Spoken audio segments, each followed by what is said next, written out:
So we are live for started the recording, and hi and welcome on the 17th of November 2020.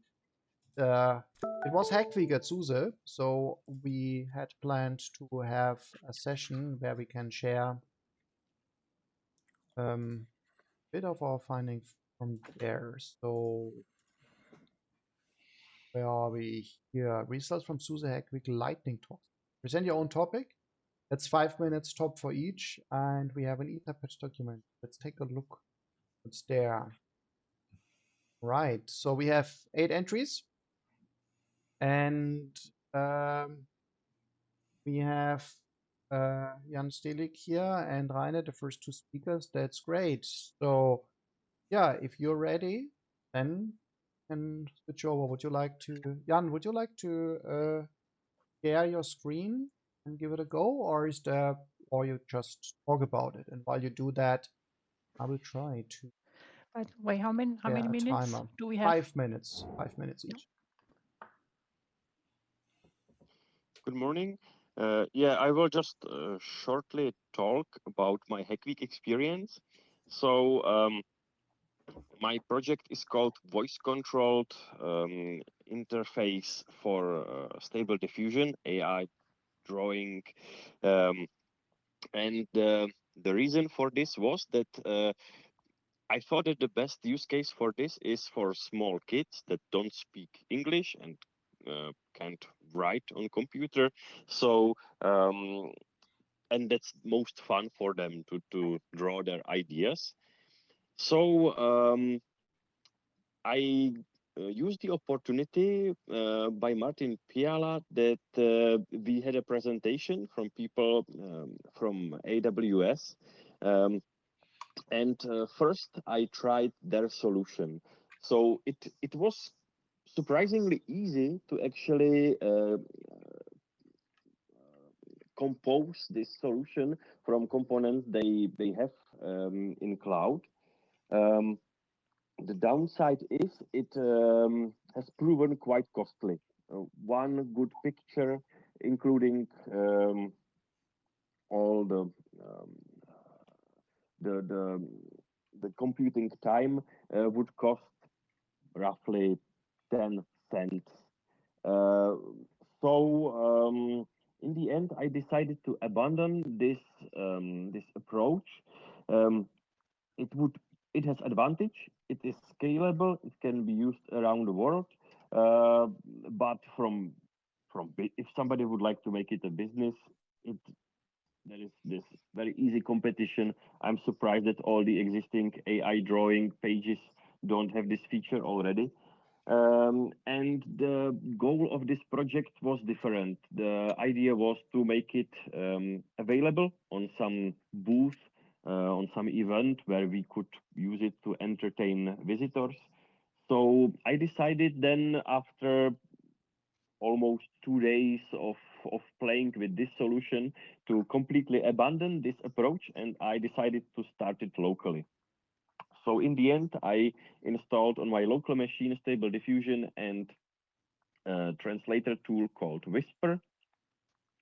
And this was a little bit, it had its own challenges, but in the end, it worked fine.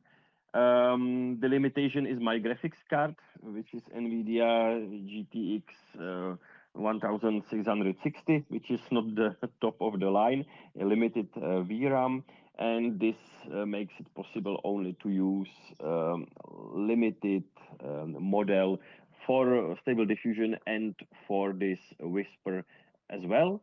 So it sometimes understands some check words not optimally, but generally it's a working solution, and it gives me more freedom of configuration and hacking it together with bash scripts, which is my way to do stuff. So in the end, I was happy with this solution. My kids tried it out and it's fine, although it takes about 10 times longer than using AWS and their hardware. So in the end, I think most important or most interesting what I got from this is that sometimes it's good to try out, to fail. It's good to fail fast, learn things, and use it to refine your idea. And why I think it's useful to talk about this in this forum is I would like to encourage you actually to do the same. So don't be afraid to fail sometimes. Um, I'm actually happy when people fail in a controlled and safe way and use this to um, learn stuff and move forward. Without failing, there is no innovation. So I would like to avoid creating environment where people would be, you know, afraid of failure and always willing to just succeed. So this is my story of a failure in Hack Week. That it was a lot of fun and taught me a lot. So I hope that you can have a similar experience with Hack Week and with working in SUSE. That's Cool. it. Thank you. Um, while the next speaker, Rainer, gets ready, Rainer, if you like, you can already share a screen or prepare a presentation or show a URL. And in the meantime, we can still ask for questions. Anybody has a question for you? There was a question in chat. So, If you have pictures to share, and a suggestion by Vosk. Okay, I will share the pictures in chat. Cool. So, Rainer, whenever you're ready. do you see my screen? Yes. Okay, then I'm ready. So let's go. My Hack Week project this year was metrics for QE Yam Squad. And let's start with the goal. The goal was practically easily set by Ralf Unger. I had to do a PO on the bench presentation a few weeks ago. And he was saying, oh, come on, create some useful metrics for your daily work. So there was this incentive, have someday a useful metric. So I can show you what I presented in the PO on the bench presentation, because we had a tool that was extracting data from progress. And yes, I used R to uh, make some fancy graphics, but if you look at the graphics, you will probably agree they are nice, they look great, but they are not useful. So the idea was, what can I do? And the first thing I did was a brainstorming with myself about thinking what is useful. And the ideas would be, we could count tickets on a specific day, maybe today or yesterday or whatever. And we have a metric about how many tickets are unassigned, maybe distinguished by priority, how many tickets are in progress, and so on. Or even ticket activity, that is that we say, okay, I have a ticket with a high priority, but it doesn't get updated since 7 weeks. What's wrong here? If the priority is really high, we should work on this. Something should happen, and not that the ticket is there and waiting for the Godot or whatever. And there were also other things to consider when you do this. There was one requirement by law, and I guess also by the Works Council, that you don't track any employees' performance down to the employee. I mean, nobody is happy about metrics when they say, okay, colleague X, you are doing a bad performance, you are a low performer because other colleagues do 10 tickets in a week and you only do 5 tickets, and so on. So this is something I want to avoid at any cost. It should be really anonymized data that helps the team as a team, but it shouldn't blame anything on anybody. The other thing was frequency. How often shall we measure things? I mean, when I track my blood pressure twice a day, that's enough to see if something goes wrong. If I recently was sick because I saw that my pulse was much too high in the morning and in the evening, and I could go to the doctor and say, look, my pulse is normally around 50 and now I'm at 80, something is wrong. Please do a blood test, check it. So also our measures should be in a reasonable frequency. It's of no use to count the tickets every 5 seconds or whatever. And then the visualization is also a question. Do I need really a graph that shows me a trend, or is it enough that I have a sort of gauge that just shows me the current value so that I see if something is inside the boundaries that I have defined or if it's outside the boundaries? So coming from here, the idea was, what do we have? We have a project management statistics tool that was written by Ivan Lausch, who unfortunately left the company. It grabs data from Progress. It should also grab data from Bactilla, but that is, I guess, not implemented yet. And it puts it in a SQLite DB, and there you can pull it out and visualize it. Last minute. The thing is, it takes 24/7 to automate, and it's difficult to filter data out. Then I got, when I posted my project on the HackWeek site, I got a comment from Oliver about a tool named Backlog Assistant, and I was trying to use this. I also set it up for our team, and I made a documentation on that, and it runs every 10 minutes. At the end, I came out to a solution that I said, okay, what we have is the white one. I have that backlog assistant. What I would like to have is a bit better look and feel, because that backlog assistant looks like a web page from the 90s, and we are in 2023, so we could uh, pull out the data in an InfluxDB and put it in Grafana to see trends or to see gauges. The important things what I learned is backlog assistant. I learned a bit about visualization in Grafana. I learned that we had a Redmine API and the power of saved use. And I had some insights in the project management tool. And on the other level, I learned we as SUSE should really advertise internal tools, because I would have never heard about Backlog Assistant without that HackWeek project and that comment from Oliver. And for my squad, Okay, what I time is up, Rainer. okay.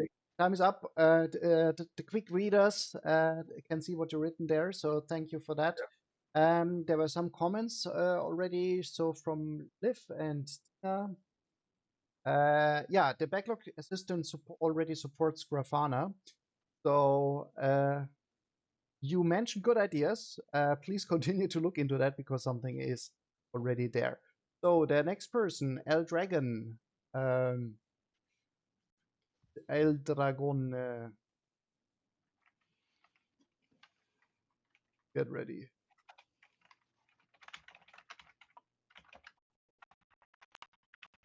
Here at all? I don't know. Not. Okay, let's skip El Dragon, and 469 would be the next one. Who is 469? That's me. Oh, he's on the screen.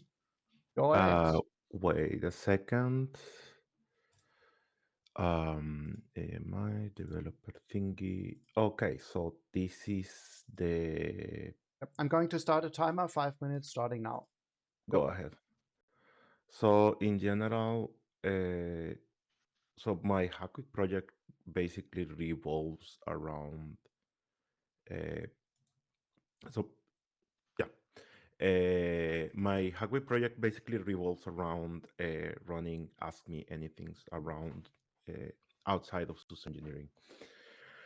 The main reason is because I would like to understand or get closer and give a window to people outside of the company or at other parts of the company, give them a window on how do we work, how do we collaborate, and things that they can do or we can do together to try to um, basically improve the collaboration gap.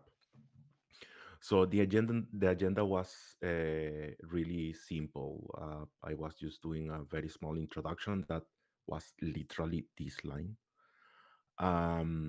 only for the session with the pips in Singapore, I had to do an icebreaker because for the OpenSUSE community, some of them know me already, so it was much easier to get that ice broken.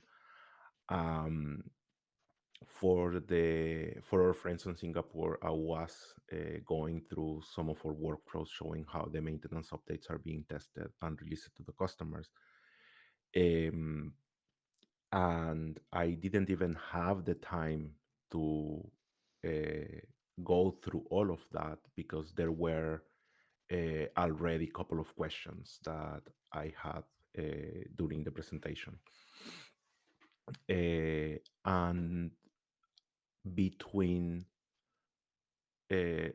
between the Singapore office and the OpenSUSE community, I think I had in total something like 20 questions.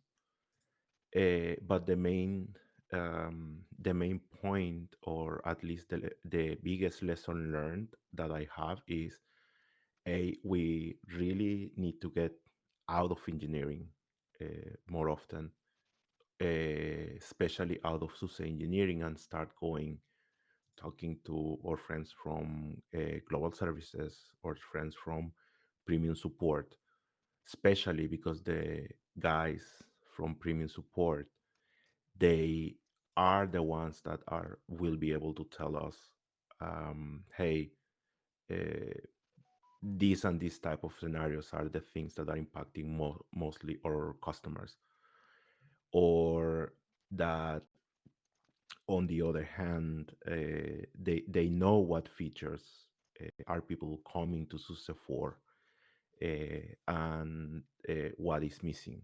And it's not only premium services; it's also support. I do have a couple of follow-ups after this.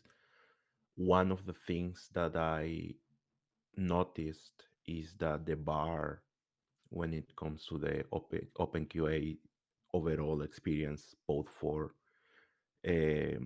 package maintainers and developers in general, is the bar is high, and also it is for QA engineers. So while we were going through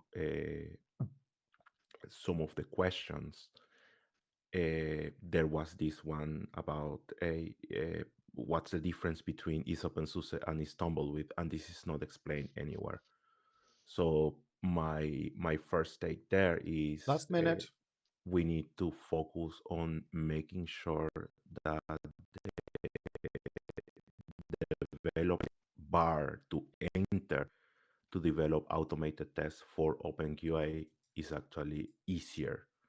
So we have been doing some changes in QE Core from time to time, and based on the data points that I have here, most likely there will be even more changes to come. And here is where I think I will appreciate the support of all of us. And with that, I am done. Cool, thank you. Questions?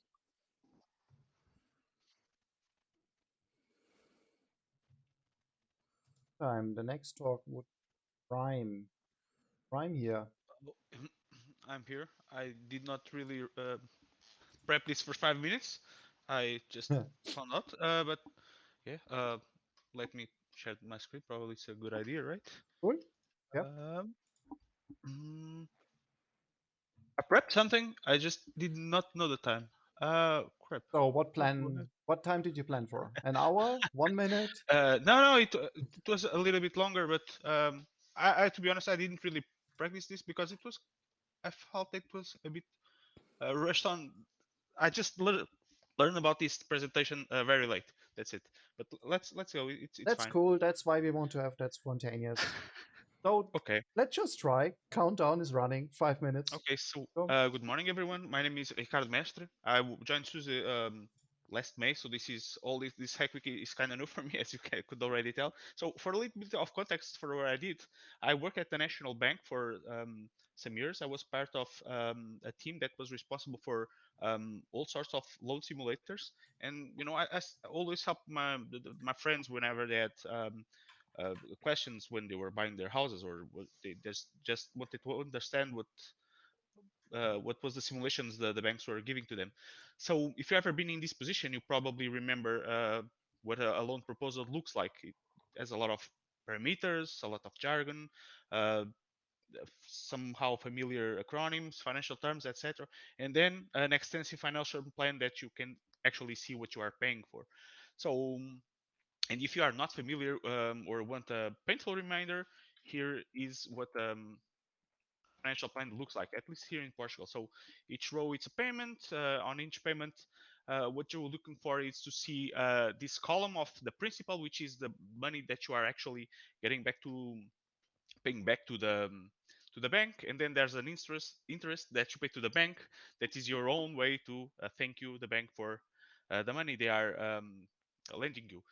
So once you get all this into your mind, you have another challenge, which is to decide what proposal is the best. And this is also true if you are already have a mortgage and you want to negotiate, right? So while you do all this analysis and comparing a bunch of things like this, which is pretty amazing and fun, as you can imagine, the clock is ticking and the proposals do expire, okay? So for this hack week, I thought on creating something that would help you with this decision taking. So, well, it just a helping hand. Okay, it's not does not aim to decide anything for you. It's just allowing you or providing you some tools to make your own informed decision. So let me show you what this first interaction of this project actually does or it looks like in this first interaction. Okay, so there's a lot of polish to be done. I already prepared here something because when I tested this, I was putting the inputs and explaining, and that's why it was it would take a lot of more time. So, but in this scenario, and this is close to real case, okay. I had an ex-colleague who was dealing with data that is related to this column. Okay, I don't know if you can read well, but he he got this financial plan to the rest of his loan, and he kind of just reached out to the bank, asked for some alternatives. If you the banks know what you mean when you are looking for alternatives, right? So um, he got he was having these values, and then they got 1 week or so later they got him two alternatives which are resumed on this simulation. So each one of these columns is a scenario where you input your key parameters, and you'll get for each one a financial plan, which is that boring thing that you can totally just look at this and make your own accounts. And then if the bank gives you an update, you'll make your own math again, and it's kind of boring for me. And when I had to deal with this, I had a lot of this to analyze. So I would create some Excel sheets, and it's just not the most enjoyable thing to do, but at least I would be able Last to have minute. everything. I would have to have all my information on the same place. And so because I created this tool, a tool for me for myself to play around and try to share with this, I just created this platform. So in the end, what I am to have is, and in the future, is more statistics, more metrics associated with this boring process that kind of help you to understand what's really important here and how you can get the best deal that you can. and and yeah, that's it. Just have more meaningful, highlight meaningful data, meaningful graphs, meaningful metrics, anything that you can that can help you out into getting the best deal out of a situation that most of us have to be through in our lives. So that's it. 5 minutes. Okay, cool. Thank you. Cool, you made it. Thank you. Time's up. It has a nice design. I like that. So No.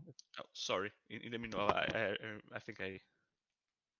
Thank you. It comes out of the box with the set of tools that I use, so Yeah, okay. it helped a lot. Next one, Tina. Yeah, it seems we are good in time, so maybe after all talks we can also answer more questions. Yep, sure, of course. So if you have some questions, then guys reserve them, and we can also then cover them up. So you ready to go? I'm sharing my screen. Can you Yes. see it? 5 minutes. Can you read it? Yep, readable, Okay. all good. Yeah, room. I do my talks in Vim. So this hack week I did a lot of small things, not like a large project, and I was working on already before, but just didn't get to it in my normal free time. But first of all, I want to show you this picture. So this is the story is there was some Indian minister who wanted to get paid for something with the number of rice corns on a chessboard. And the only rule was that with each field, the number doubled. And this looks really tiny here, but I think of mathematics to know that it will be a huge number of rice corns. So kind of a real life example. Now back to YAML.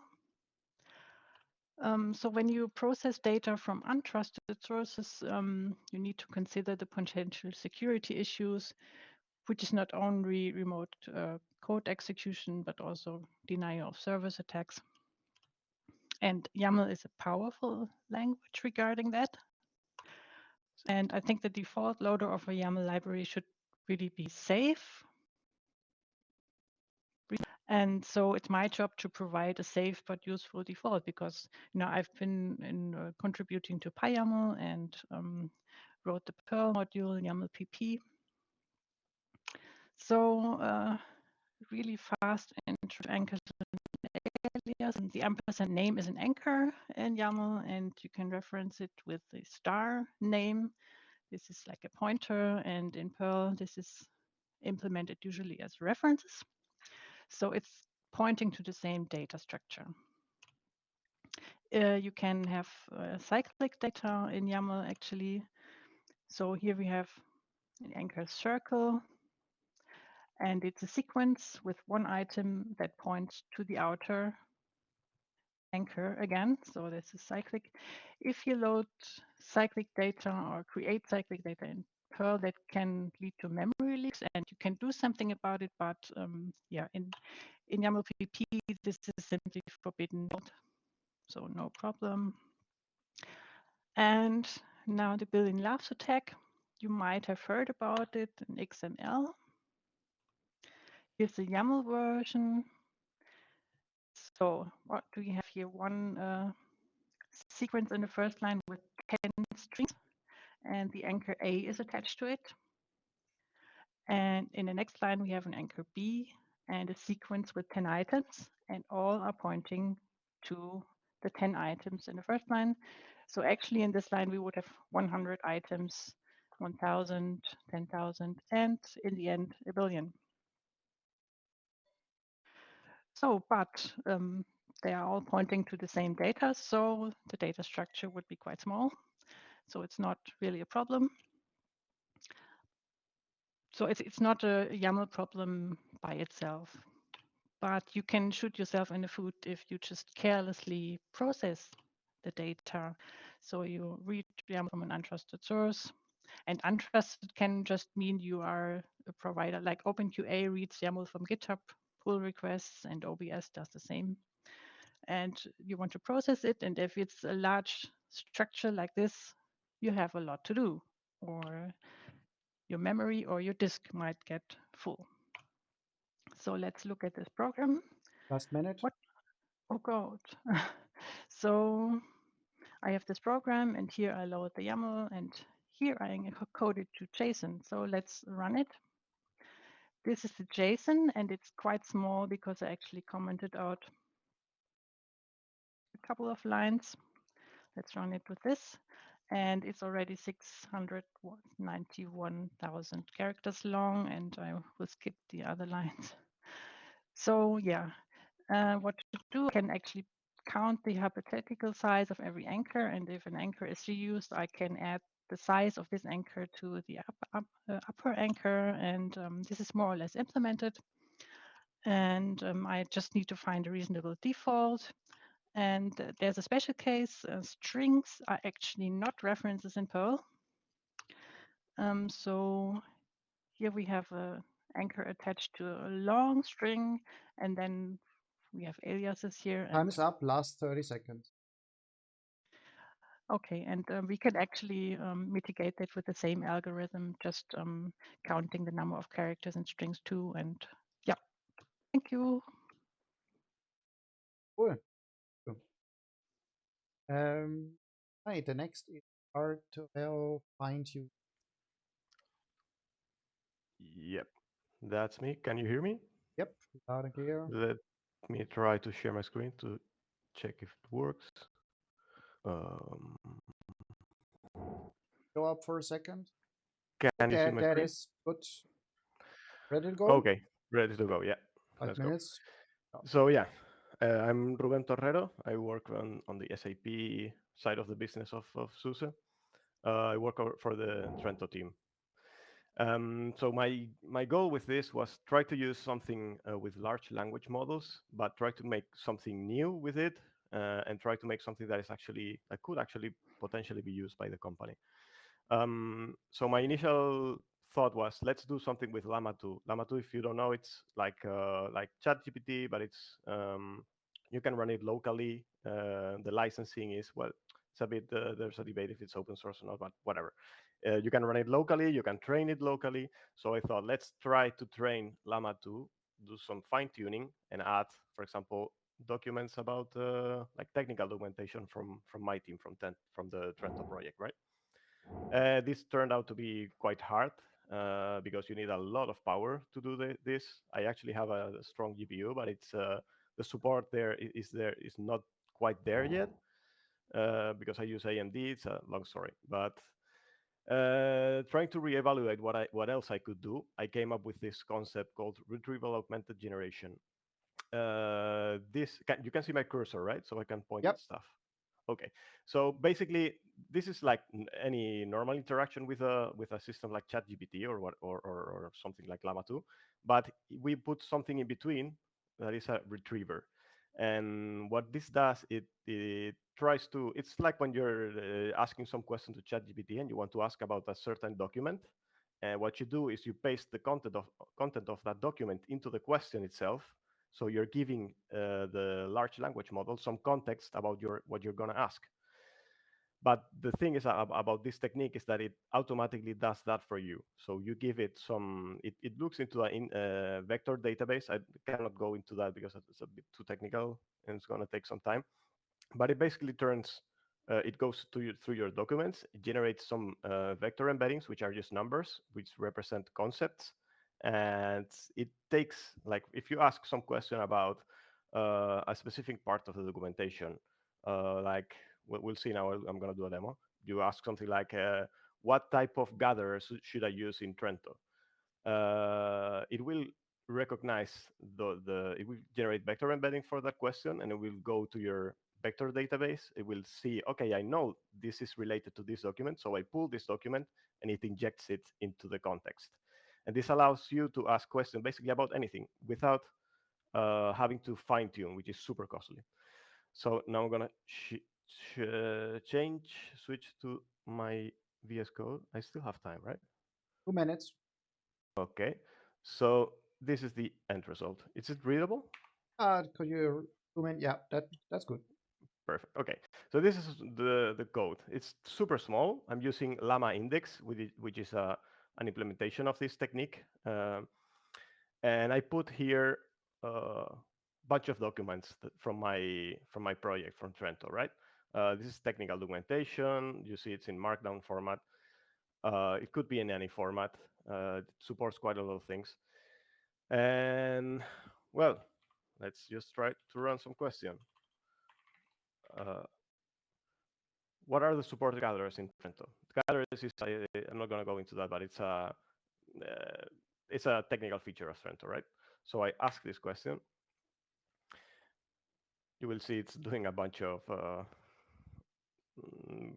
things that I honestly don't understand yet. Takes a while because it's running on my CPU. I did not manage to get it to run on my GPU. So it takes about 20 or 30 seconds. But yeah, bear in mind that this is running all in my own machine. It's also interesting that you don't necessarily need to put documents in the data directory. You could actually use a connector that, for example, is able to pull data from Confluence. So we could actually, if we wanted to use it in SUSE, we could put a connector. We could run this in our infra machines, and we could put a connector to our Confluence. It would index all our Confluence documents, so we could have like a chatbot that allows you to ask anything about SUSE. Like, how do I, for newcomers, would be super cool, because it would be like, how do I set up my VPN? And it would give you, and it would also able to answer next questions. Like, you can make it like a chatbot with context. Time is up. There, just in time. You see, this is Right. the answer. I'm gonna make this a bit bigger. So, question: what are support gatherers in Trento? The support gatherers are, and this is a list of them. Okay. Well, there was a So, question in chat by first line. Is the trained?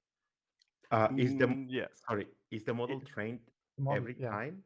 No, it's Or not trained every time. So these vector embeddings that it creates when it scans all your documents, it stores them in a vector database. So everything is indexed. Only when there is a change, it re-indexes the, well, not re-indexes. I mean, it indexes the new file that you have added. okay. Right. Okay. Cool. Thank you. The that Thanks for that. there L Dragon here, a second chance. Like it? Okay, so we have a spontaneous not opening, like to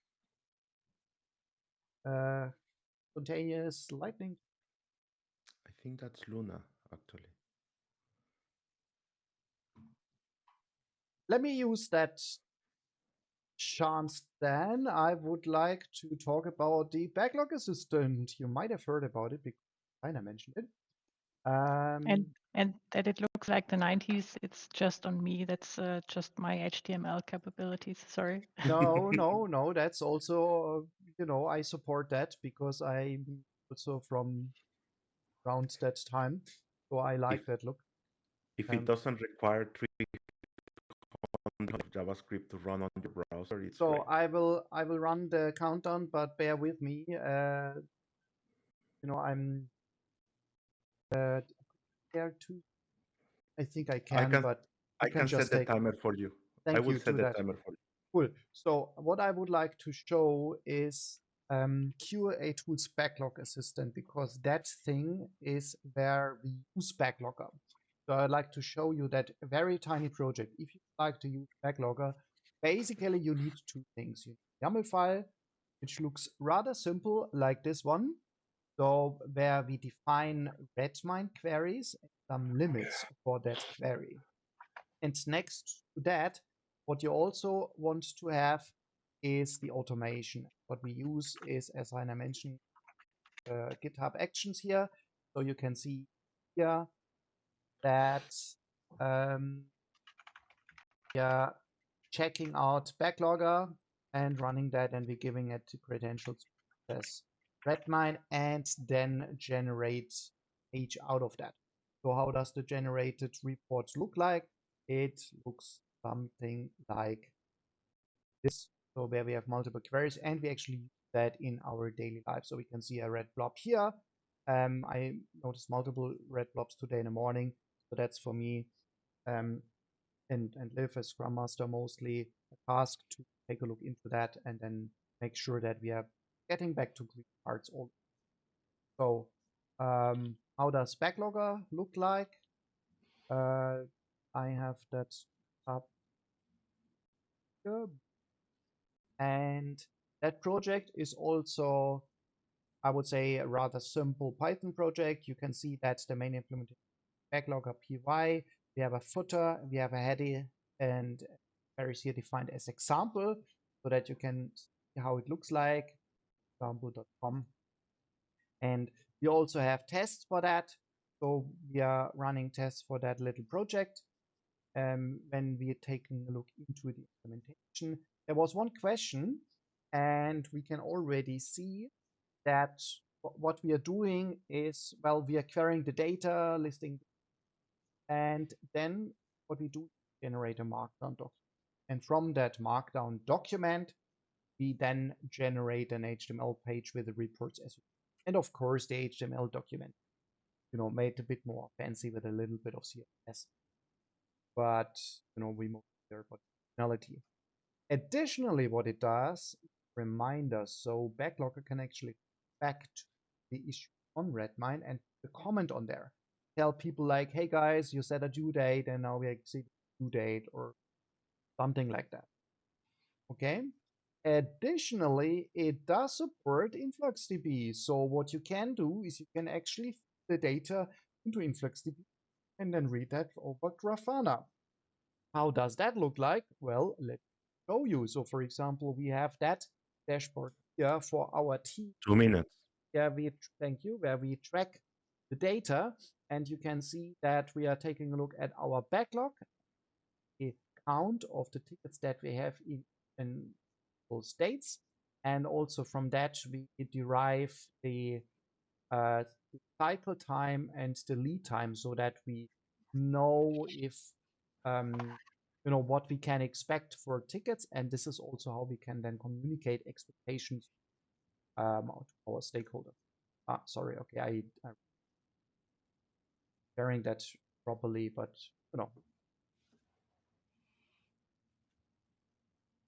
So yeah, that's the backlog project, and that's the page out.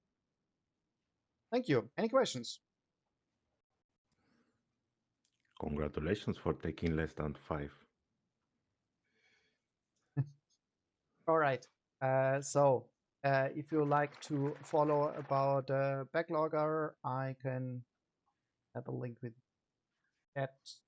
There you go, and that one will demo page. And pull requests would be welcome if you like to provide some CSS.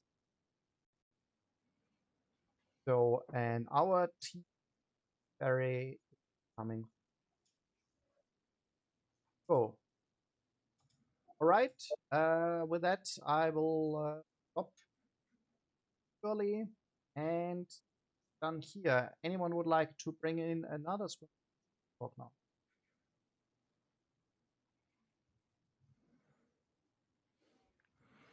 Then, if you don't, yes?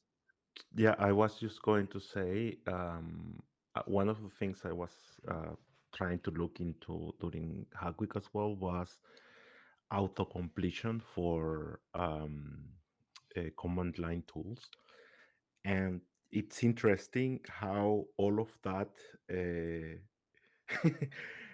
how all of that is done.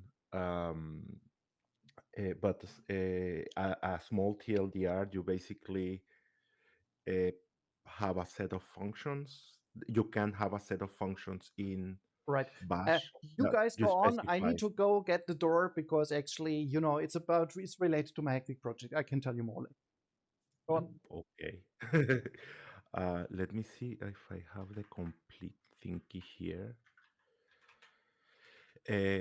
So for the most part, whenever you try to do an auto completion,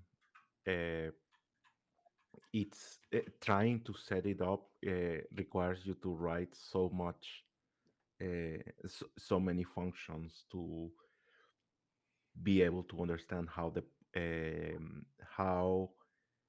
the different characters that you are typing are being basically read by Redline and passed to either a bash complete thing or a bash function that you define, and based on that you start making the evaluation. So every time you press that tab, it's kind of a trigger for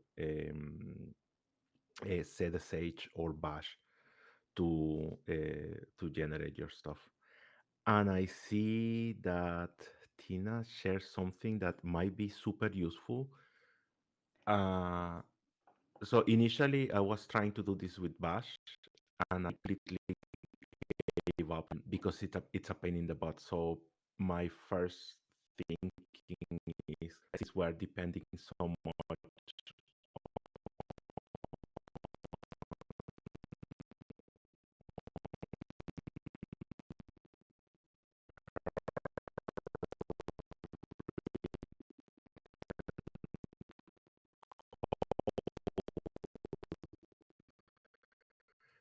To share it, and maybe it would be helpful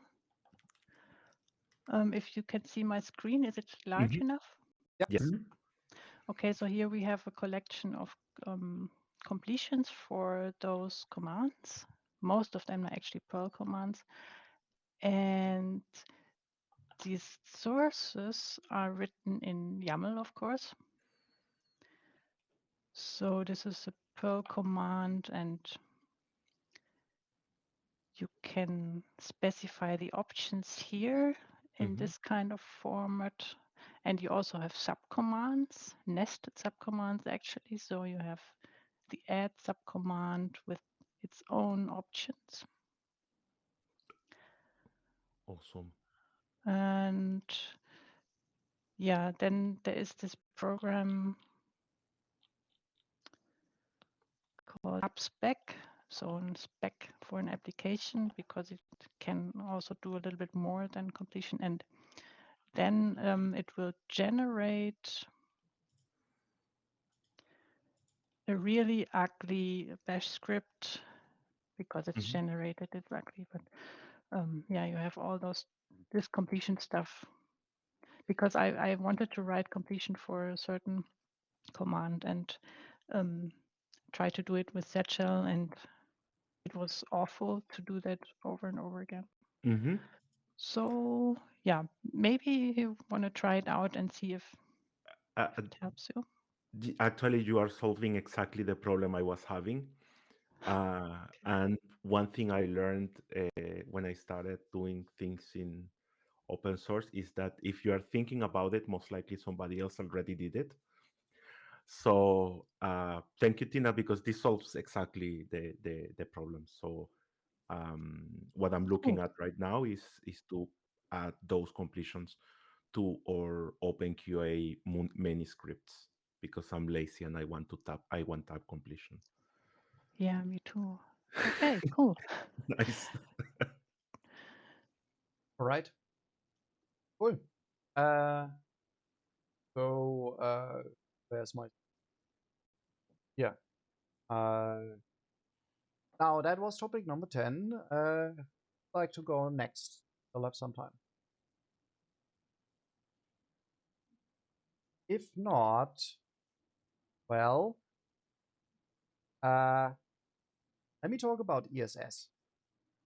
So on my HackWeek profile, HackWeek if you like to explore, there are two projects. Actually, one is a bit more, let's say, programming related, use AI to construct filters for the OpenGate test database. I saw great progress by originally I planned to look into that myself to gain a bit more experience. But then Julian Diaz asked if he could join the project, and I was happy to hear about that. And actually, then I would say we collaborated nicely together. So, well, I don't want to explain everything, but there's a lot of text here. If you'd like to explore some ideas, I would say yes, we can use AI to help you to come up with nice SQL queries, especially if you're not that well versed with SQL. So I suggest to take a look into that HackWeek project page, because it already provides documentation. So enough about that, because actually, there was somebody at the door and he just dropped off a package, which is about a home energy storage system. So ESS is not the European Space Station. We can talk about that another time, but about energy. So, and the package looks something like this. So that's the that's actually what I wanted to share. It's from Jan. So Jan, thank you for sharing the picture about what was generated. The package that just arrived looks something like over the up like this. So there's a big pallet arrived, and those boxes, they actually are really heavy. So I will see how I can bring them down into the basement on my own, or I need a help from somebody that's a bit more stronger than I am, maybe. And the end result should look something like this. So you can see on the tableau de la maison. And what this will look like is there's a pack of batteries that will be connected to a battery inverter. And that's connected on the one side to the house installation and on the other side to photovoltaics that I have in the house. And the idea is that you can use the self-generated power and store it in battery. And for that, you can buy ready-made solutions, which are nice, but they are so expensive that it doesn't pay off. But you might have a warm, fuzzy feeling that you're using your own generated power overnight or when there are clouds on the sky. But in most cases, it's just not economical. So I was looking for a cheaper solution there where I need to do stuff on my own, because if I ask an electrician to bring me the stuff and wire up everything, then it's just expensive. There are some projects which are a bit too wild, where you just order the individual batteries on the internet and build your own case and own temperature monitoring and own battery monitoring, and that's a bit too risky for me. So I'm going for the middle ground, where I say like, okay, I'm buying that battery inverter, I'm buying the battery pack. Maybe I can experiment a bit with myself. I will ask an electrician to wire it up properly, but however, the challenge then comes with it into the home system. I already have Home Assistant for my reading the data from the photovoltaic, so that I know if there's any superfluous power. Also, I'm running EEC on a local Raspberry Pi, so that is already telling me, for example, now there's this is how much power is generated from sun. So it's like, mediocre, a bit of clouds and a bit of sun, and this is how much house is using already. And then I want to integrate with that system. Probably connection goes to the battery inverter over Modbus, or maybe MQ. I will have to decide about that, and I will try it out myself. And then connecting to a local Raspberry Pi, rather than buying something which is like 300 euros to control the very same, because also the supplier of the battery inverter is providing an image for their own system for the Raspberry Pi. So they are friendly towards open source implementation. Yeah. So let's see what will come out of that. With that, also here, I don't want to strain it too much. We have 1 minute for a question.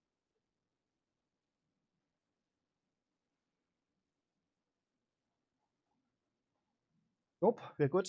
Yeah, it's still 1 minute to go before we end. I would say that's good enough. So thank you all for attending and also contributing. Very nice talk session. I enjoyed that. For the next week, we still have a slot open. So we can also look for proposals coming from your side, what you like to talk about then. So until then, thank you, and goodbye.